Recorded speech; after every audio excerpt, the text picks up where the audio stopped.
Hey, everybody. Welcome to episode 93 of Mastering Local Marketing. When your brand confuses more than resonates. In this episode of Mastering Local Marketing, Matt breaks down one of the most misunderstood topics in business. When should you rebrand? Most small and medium-sized companies do not realize that a brand is not their logo. A brand is the promise customers believe you will keep and the story that shapes their expectations. Matt explains how businesses often grow, add new products, or attract new customer groups, but fail to update their identity to match the shift.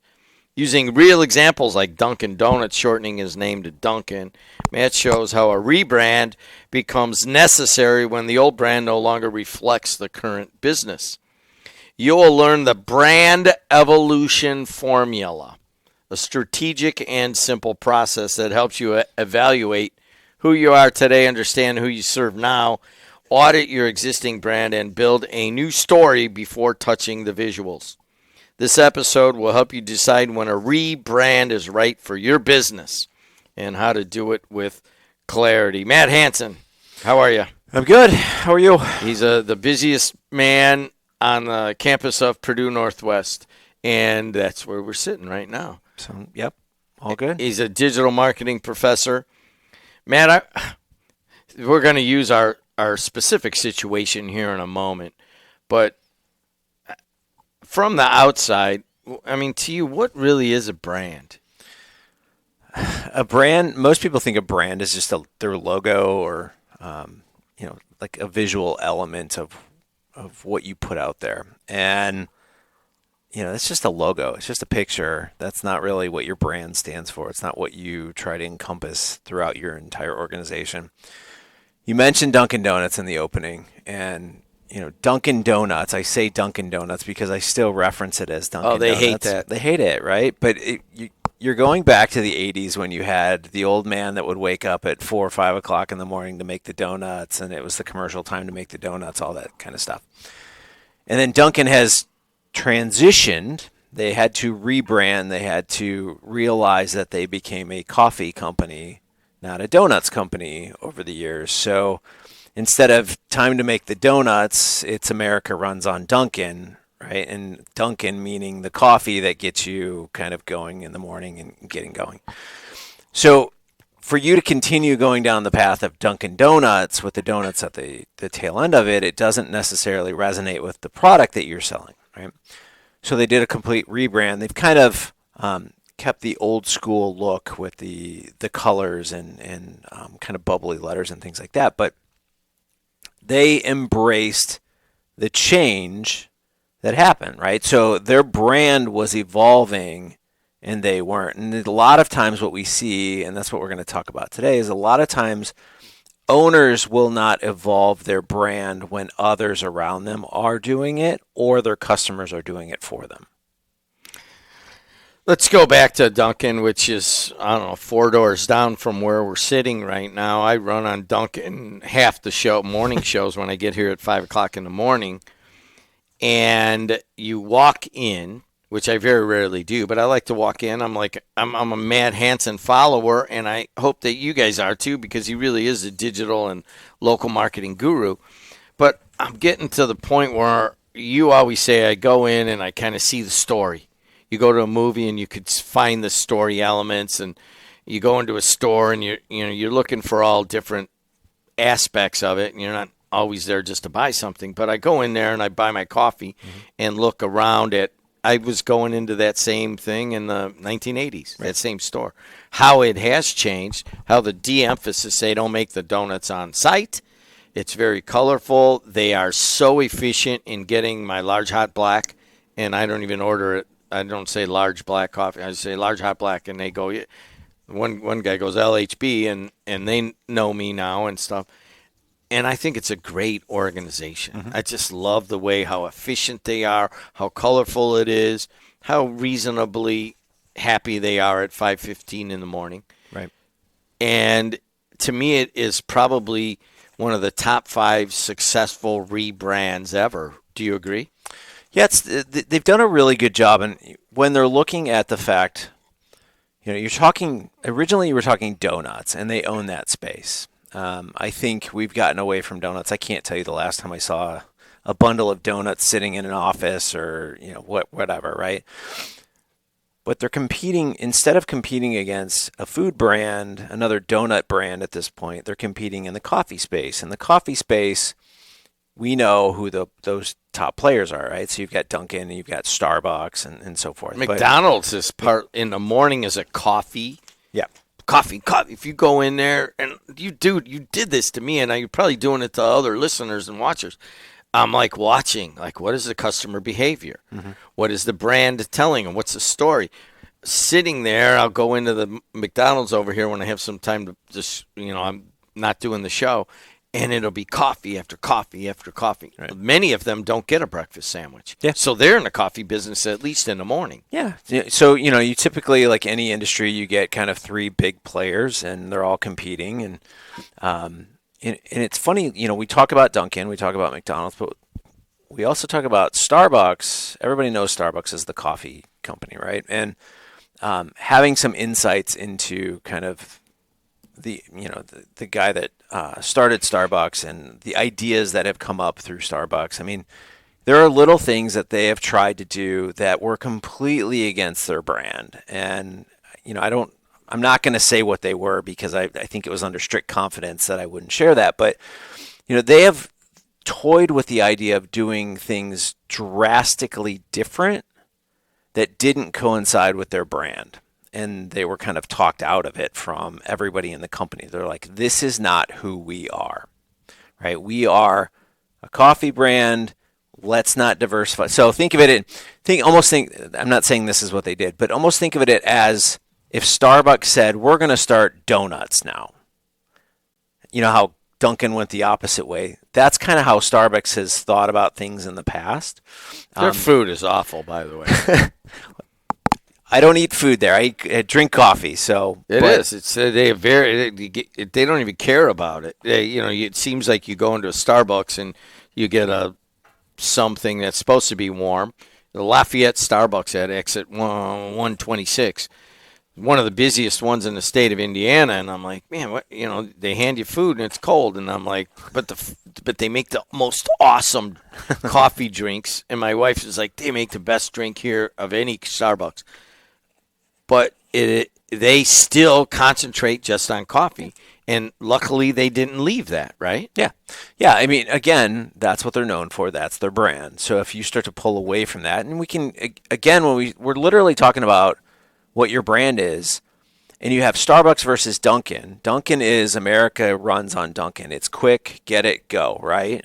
What is Starbucks? The polar opposite. Come on in, sit down, relax, read something, work on something, enjoy the ambiance of Starbucks, right? Get a sweet one with 400 calories. Right, but just sit there and watch people come in and, do your work and whatever else. So, again, two very similar companies, two drastically different brands, promoting different things, but they're in the same space competing for the same dollars. All right, let's talk about another brand. I don't wear anything at all like cologne or aftershave, but I do like one smell. Mm-hmm. And when somebody's wearing it, I can always tell, and I like it. Old Spice. Okay. It's got a nice smell to it, but I grew up smelling it kind of like on old men, and all of a sudden they all died, with the smell of Old Spice permeating their coffins. And now all of a sudden it's like an old guy brand, but they had to bring it into a new generation, and it has worked. I want every piece of that last clip. We got to clip that and make sure that gets out there, that you love smelling old men that smell like Old Spice. So. I like the smell. I'm just kidding. I mean, it's a good smell. You know what I mean? Yeah. But no, and that's Old Spice is another brand that has completely rebrand. They realized that people like the smell. It wasn't the product that needed the rebrand or restructuring. It was literally the fact that everyone thought of it as an old person smell, right? People liked it, but that's what my grandfather wears, right? So they just decided, let's change it up. So they went a little bit more modern, a little bit more young. A lot of humor, right? That's the beauty of it, and humor works with this market at this point. So, when you look around, just different things that resonate with a younger consumer. Lots of humor, lots of kind of modern, new ideas. I mean, they're pulling in the NFL now into their brands. Irreverence is what they do. Yeah. Yeah. So I mean, again, they saw the writing on the wall. They said we've got an aging consumer. We need to get younger. I have talked with countless companies, large companies that have had this problem over the years, and you'll see it. Like even we were talking with J.C. Penney years ago when they did that whole restructure, and they were going. They rebranded to a more fresh and airy appeal, and more modern look. And the funny part was their customers hated it, and they went back to the old. They didn't understand what the customers were saying. So they had their existing customers, and the existing customers they loved the discounts, and they're trying to get away from the discounts. So it's kind of like you've got to find the perfect mix of what your customers enjoy, but what they're willing to embrace in the new brand, and kind of find that perfect mix. But there's countless really good rebranding, and then there's countless really bad rebranding. The wellness culture, I always kind of discounted it. I didn't like it discussed in that situation. I just thought it was, I don't know, it just didn't mean anything. But now I'm all in, man. I work out, I try to eat better, and, I'm into going to the doctor like regularly. I actually basically have a wellness counselor. He's an internist, and that's what we talk about. He's like, well, what about this? What about that about your life? And not just, hey, I got a rash or I broke my ankle. It's not just that. It's like, get ready to get old, basically. Mm-hmm. And I'm in. But Weight Watchers was like missing that entire movement toward wellness. My daughter's 32-year-old mother of two, and all these moms are like, they have a group of wellness discussions, and it's a real thing. Weight Watchers was left out. What did they do to get into that? Yeah, they dropped the name Weight Watchers and just went with WW, right? So it's an interesting take, but they realize that they need to move out of just being the focus of weight. Another funny part about that is I think it's over 20% of their customers are male. So you've got to kind of play on that as well. So when you start to rebrand and you start to think about who our customers are, if you're just targeting weight, that's one thing. But if you're targeting this whole wellness initiative of some of these larger brands that are out there doing it and doing it really well, it's hard to compete because you're only touching on one thing out of maybe 7 ideas that they're talking about. So you really kind of pushed yourself into a corner with the name, and then as we've developed into new ways of looking at health, the market has basically told you, okay, you can go over there in the corner and just talk about weight, but we're going to talk about the entire holistic kind of big picture health initiative that we're trying to do here. And I think they're doing it well. I think they've transitioned a little bit more. I think for me personally, when I first saw WW, I wondered what it was. And maybe that's just because I'm older and I still think of, when I see WW, I think of World War. But, again, those are things that you have to think about when you're doing a rebrand. What is going to trigger in somebody's mind? So let's look at the formula. Mm-hmm. Customer beliefs. Right. So that's the first thing, right? So you have to understand what your customer, what their perception of you is, what they want from you.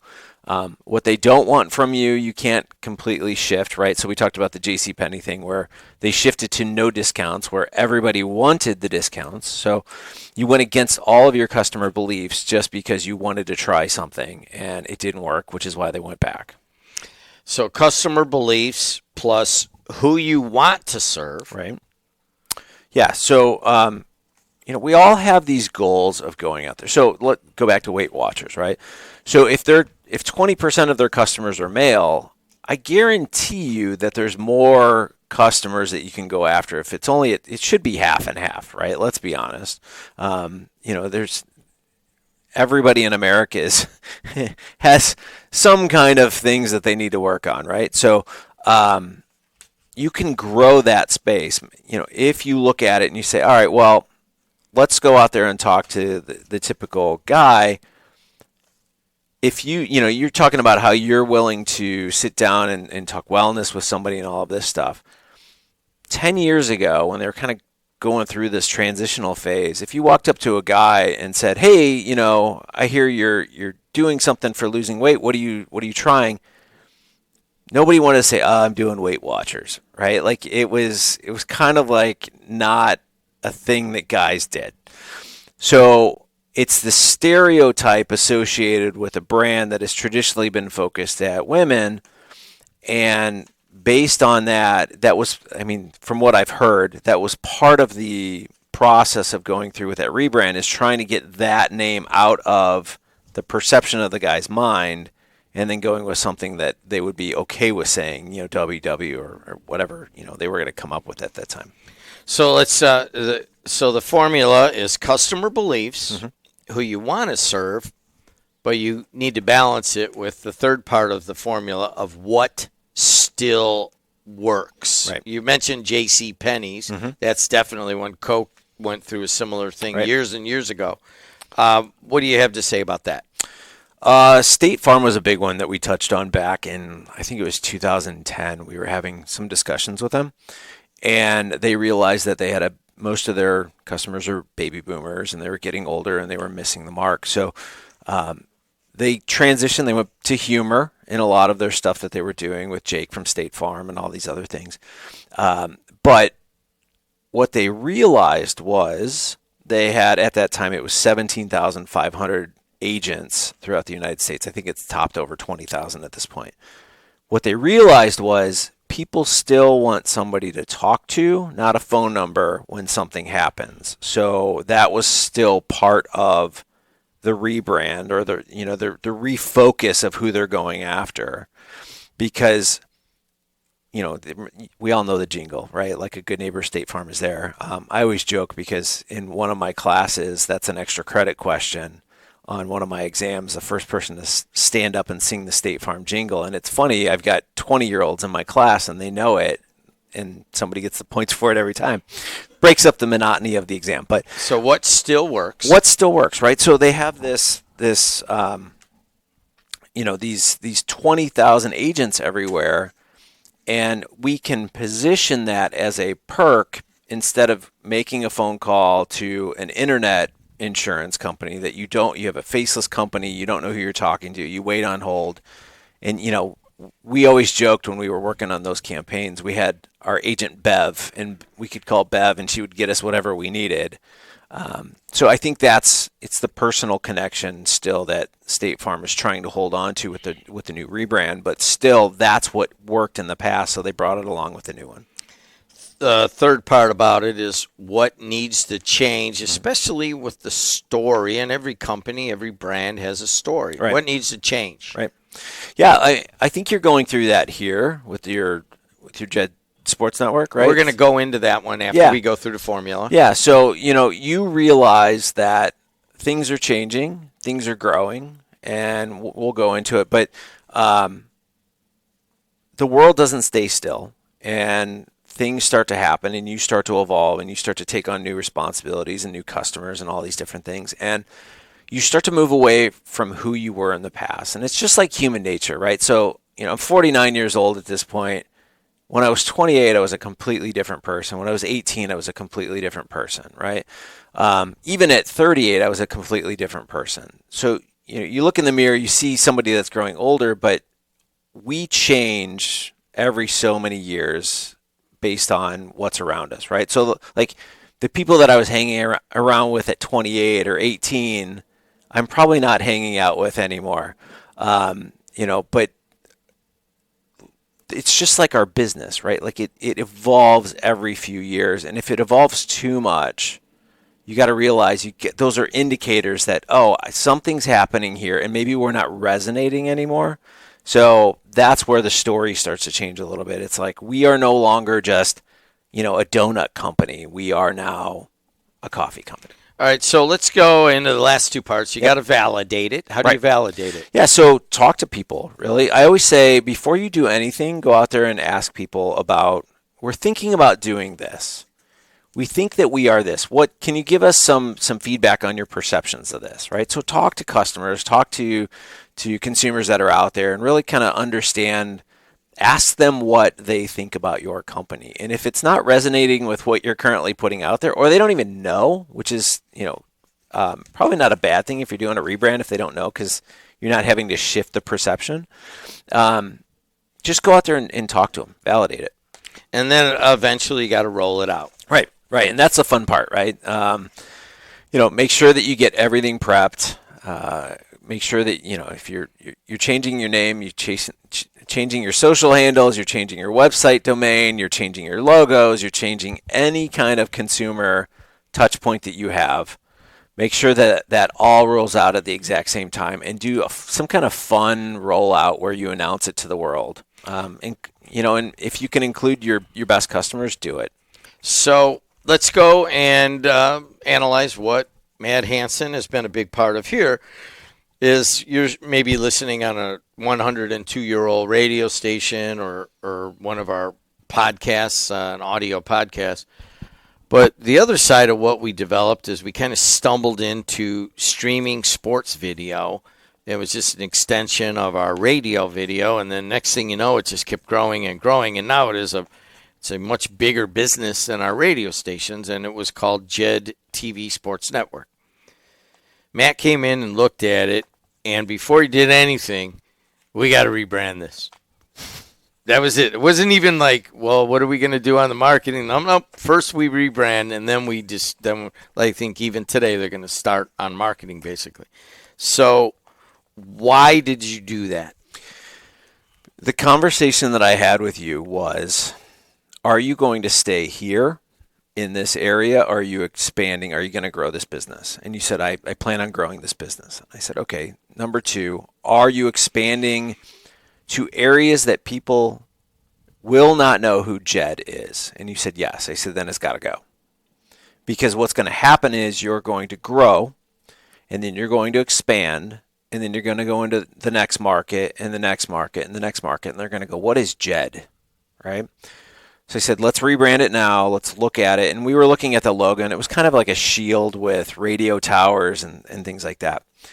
And I said, what do you do? And, obviously we stream local sports through the app. I said, okay, so that to me says a play button, just like YouTube is a play button and all those types of things. I said, so all right, so what do we want to call it? And the guys worked on that, and they came up with, Heartland, right?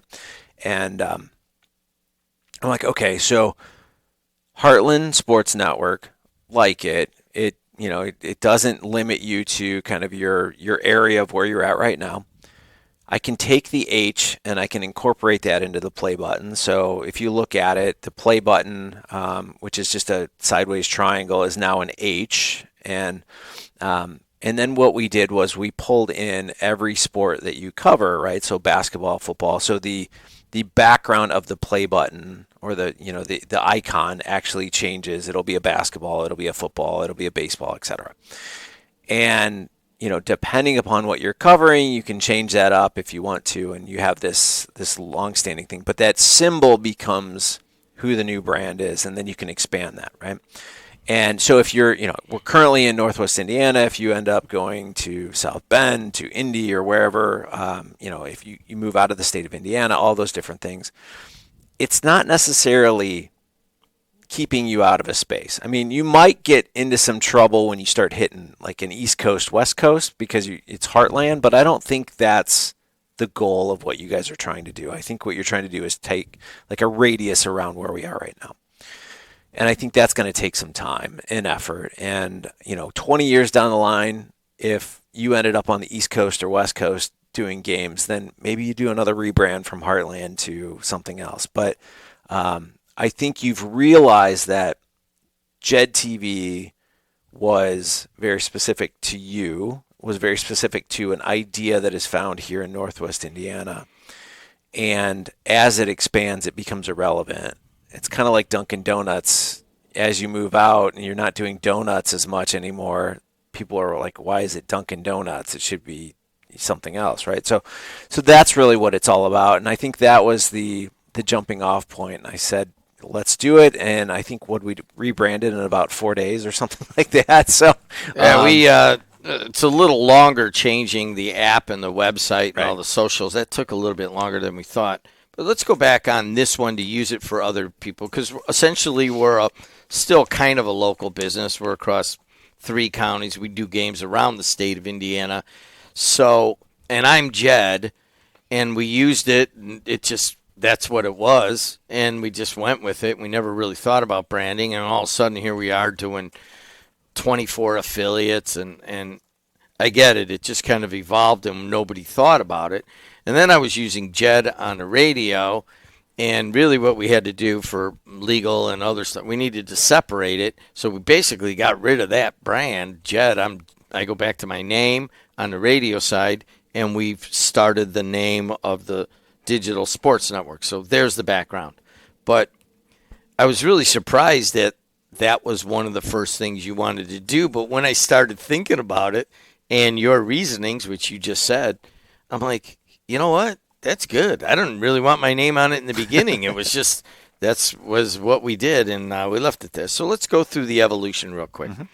Customer beliefs about Jed TV, that you're going to do it, and we're ahead of everybody else's technology, and people see us as that, and we do really quality productions. So there is that. Mm-hmm. But my name was associated with it. Now you've disassociated me with that. Yep. Are you okay with that locally?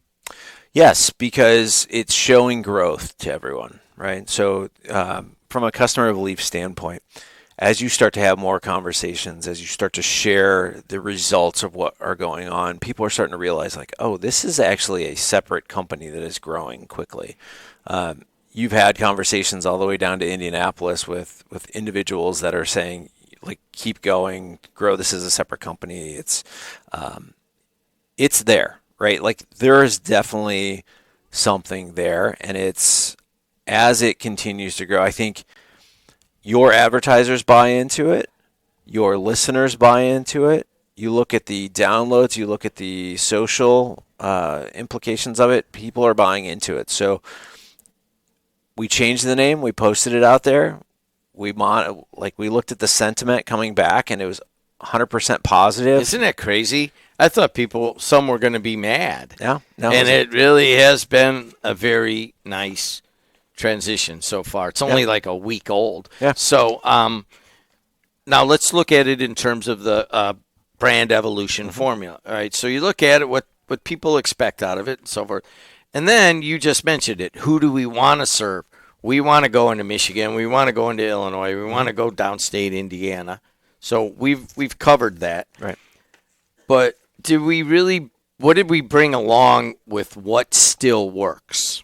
Yeah, I mean, you still have the app that everyone goes to, right? So the branding is slowly getting changed over and some of those things. And again, that takes some time when you're dealing with technology, and even on the Meta side takes a little bit of time with Facebook and they're giving us a month to change the name of the Facebook page. Yeah. So it takes a little bit of time, but what still works? You guys are still producing high quality content. You still have the app, which is already, it's just a branding thing that is a transition over. The website is still there. It's just the branding just switched over. So your technology and your functionality of the company has remained the same. It's just the name that has changed, because as you continue to grow and you move out of this area, it makes more sense to have that name change. So you've brought everything that was working with you, right? Like, nothing's really changed in how the business runs, but the branding needed to change just because of future endeavors that you plan on doing. Okay, so that would be the thing. What needs to change? The story is that it's high tech and it's expanding. Mm-hmm. And then the validation, we talked to a lot of our best customers and we asked a lot of people. And then we rolled it out. Let's concentrate on that part. It's only a week into it. How has the rollout gone? Yeah, I think it's fine so far. I think, again, I'm more, you know me, I like to do it all at once, and there's some pieces that are taking a little bit longer to do, and that's fine. I get it. There's technology and all this other stuff. Um, I personally love the new rollout. I love the interaction. I love the fact that people are embracing it. It doesn't seem like there's a whole lot of questions. They're just like, oh, okay, got it. You're new, new name, got it. Let's keep going.